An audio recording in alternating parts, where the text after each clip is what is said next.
عامر اور ہانیے کی ایمان افروز داستان۔ عامر اور ہانیے دو بہن بھائی تھے جو ایک چھوٹے سے گاؤں میں اپنے والدین کے ساتھ رہتے تھے۔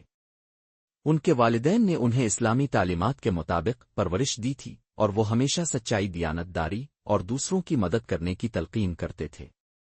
ایک دن گاؤں میں ایک مسافر آیا جو بیمار اور کمزور تھا۔ عامر اور ہانیے نے اس کی دیکھ بھال کی، اسے کھانا کھلایا اور اس کی صحت یابی تک اس کے ساتھ رہے۔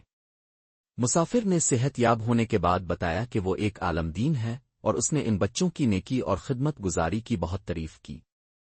اس واقعے کے بعد عامر اور ہانیے نے فیصلہ کیا کہ وہ اپنی زندگی دوسروں کی خدمت اور اسلامی تعلیمات کو پھیلانے میں صرف کریں گے۔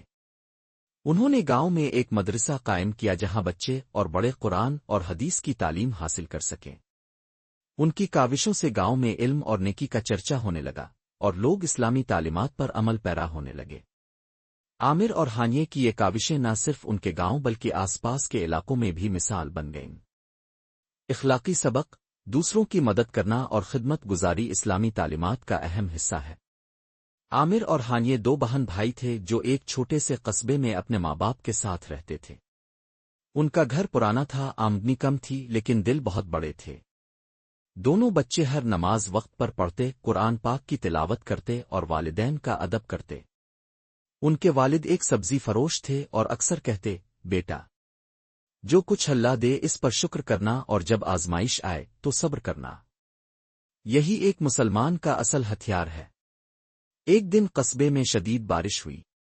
ندی میں طغیانی آئی اور عامر و ہانیے کا گھر پانی میں ڈوب گیا۔ سارا سامان، کتابیں اور والد کا سبزی کا ٹھیلا بھی بہہ گیا۔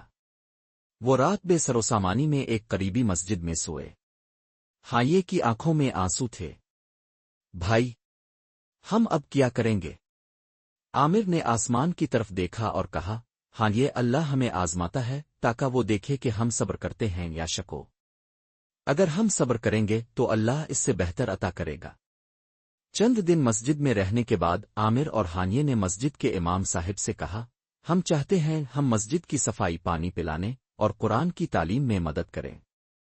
ہمیں کوئی صلہ نہیں چاہیے، بس دعا چاہیے۔ امام صاحب ان بچوں سے بہت متاثر ہوئے۔ انہوں نے ان کے والدین کی مدد کی اور لوگوں سے چندہ کر کے ان کے لیے ایک چھوٹا سا کمرہ اور سبزی کا نیا ٹھیلا دلوا دیا۔ کچھ ہی مہینوں میں عامر کی ایمانداری اور محنت نے سب کو متاثر کیا۔ لوگوں نے اسی سے سبزیاں خریدنا شروع کر دیں۔ ہانیے نے چھوٹی بچیوں کو قرآن اور اخلاقیات سکھانا شروع کر دیا۔ ان کی زندگی سنورنے لگی، لیکن انہوں نے غرور نہیں کیا بلکہ ہمیشہ اللہ کا شکر ادا کرتے۔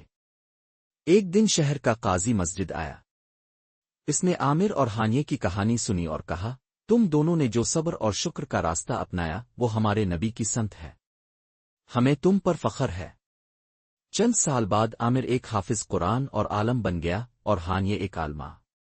وہ دونوں قصبے کے لیے روشنی کا چراغ بن گئے۔ ان کے صبر نے ان کے راستے کھول دیے اور ان کے شکر نے نعمتوں میں برکت ڈال دی۔ صبر مصیبت میں سکون عطا کرتا ہے اور اللہ کی مدد قریب ہوتی ہے۔